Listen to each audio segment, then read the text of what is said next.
and the doctors and the pathologists aren't bouncing up and down about this. It's just inexplicable. Look, doctor, look, journal, here is the evidence. Let me show it to you just in case you haven't got it. There it is. There it is.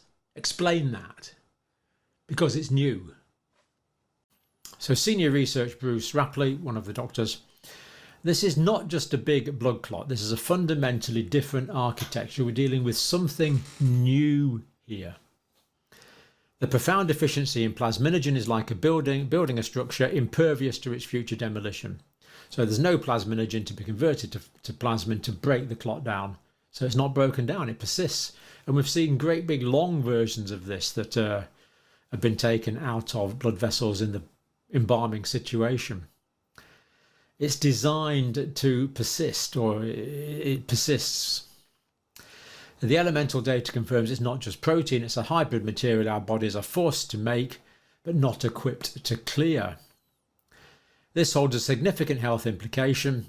The researchers note that the formation of such persistent obstructing material in blood vessels, particularly if in the microvasculature, will lead to chronic oxygen lack, organ damage, pain exhaustion, and cascades of inflammatory pathology.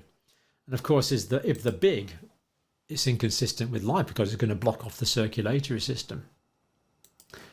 Again, just making it so much more surprising that this is not talked about in the mainstream journals. This can't be hidden forever. It will come out sooner or later. This is such an obvious new pathology. It will come out, but not yet. Only in these publications that make it public but are not mainstream. The study concludes that the clots, the anomalous intravascular casts, AICs, provide a mechanistically coherent explanation for persistent vascular obstruction, impaired tissue perfusion, inflammation, and a broad spectrum of acute and chronic organ dysfunction. And of course, I would add it might make it so that some people are no longer with us anymore. Anyway, just to conclude, the author's call for urgent action and investigation. The paper highlights the COVID injections as a crucial research direction. So this is something that needs looked at, crucially. There's a temporal correlation between the rollout of the COVID vaccines and the first identification of these clots. And we could apply Bradford Hill criteria to this quite readily if the will was there to do so.